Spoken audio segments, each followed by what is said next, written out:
Well, when it come to them getting back out here in the streets, they mind psychologically, some of them, many of them have been towed down to where without them 3 meals a day, they can't make it.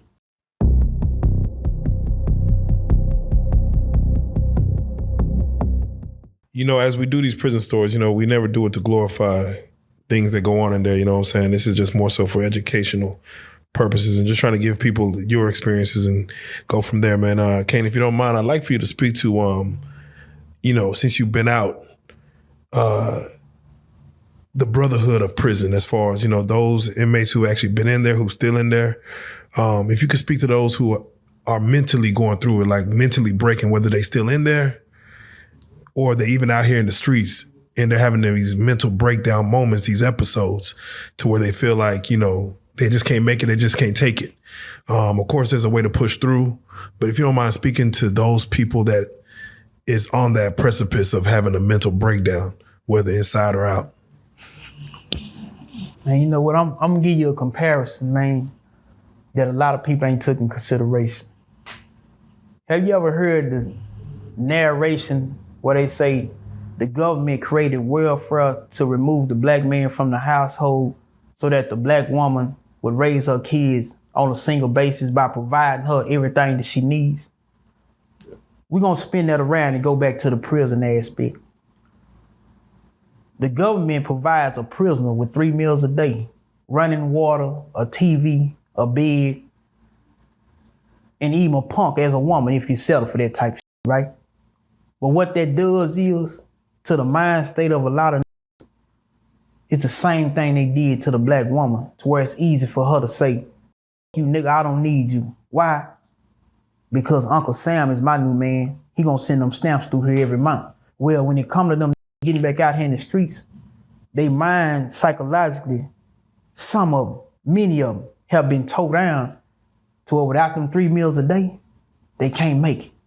Same thing with a lot of females. Without them food stamps every month, they can't make it.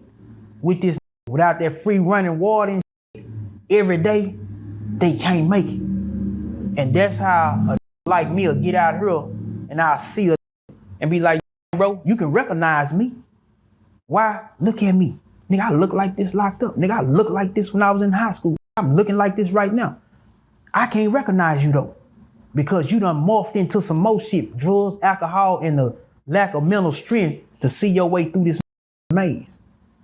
And I see them a lot of times, bro, when they walk up to me, hey man, this is what I got. Now I'm giving you $5 to go steal some jumper cables out of O'Reilly's for me, just because your mind state has been destroyed by the system and you done got comfortable with 3 meals a day for free. And I tell a person, don't get that shit twisted, man. Society is not the free world, bro. When it comes to being in handcuffs, the penitentiary is the free world. Because in there, somebody gonna bring you breakfast. Somebody gonna bring you lunch. You ain't got to pay for a thing in there. But out here, the moment they release your ass, lunchtime is at 3 o'clock. See if somebody finna feed you. That ain't gonna happen, homie. See, out here is the pay world. That's why it's easy for niggas to say, you know, man, I ain't got no job, I ain't got no ID. Man, I can't do this, I ain't got no social. And the mind state that destroys a lot of people who go to prison is that that's their scapegoat. You don't see it, but the system sees it. They know they did their job. Because when we release you and you spin around and do the same shit you was doing before, or we looking on paper, running your name, and we see you not employed nowhere, we look to see through the database you don't own no vehicle. We look to see you don't have no home registered in your name. Guess what they do? Cross their feet, put their hands behind their head, say, give him some time. Let's just hope he don't die. Because that's the only way he won't come back to us. So it's like a boomerang, man. Everybody don't go in and psychologically overcome this shit, because the mind is easily clouded, flooded by a lot of shit that's too stressful for an unsolid to maintain his focus, man. And it's hard like that, bro. That's why they say you gotta stay prayed up, man. And really when they say stay prayed up, they really saying is you got to stay locked in on what you're trying to do, man. Because it's easy to get distracted. Yeah, man, nice bars, man. I gotta say, and before I let you go, I want you to speak on the worst prison you did time at, and why was it the worst? what conditions were brought about for it to be that bad from all the units you had to sit on? I'm gonna stretch it like this, bro. In terms of the worst prison that I've been on, and the worst one to make it bad for me and things of this nature, every last I've been on, homie, I was never around people I love. I always had somebody in a uniform trying to degrade me, make me be less than what the I was. It was always some inmate looking sideways, doing and saying some stupid ass to where it's every man for itself, but every man suffer for the next man. Ain't now unit I ever been on, man, that was worse than the last one. Cause every time I stepped through the door, I wasn't surrounded by people I love, man. So I'm not gonna paint the picture and say this unit better than that one better than that one. No, they all up, man. Because every day that I was in there, it was somebody out there that was probably crying for me or praying for me. So I don't separate none of that shit and say one is better than the other, because I was never content. I was never happy. I was never at peace. And I always kept looking for a way out, man. And my reality at the end of every look was, man, you can't escape this shit, bro. You got to deal with this shit, man. And that's why when I see somebody who diagnosed with cancer, or I see somebody who know they got asthma, or I see somebody who know they suffering from leukemia, I always tell them, man, you better off than I am. And they'll be like, well, how is that? Because I'm in pain and suffering. I say the thing about you in comparison to me, you know your situation. I don't know mine. If somebody had to ask you how you was gonna die, you could tell them it's gonna be like this, because this, me, I don't know. And I don't give a damn what nobody say, homie. When you don't know, you're in a up situation, man.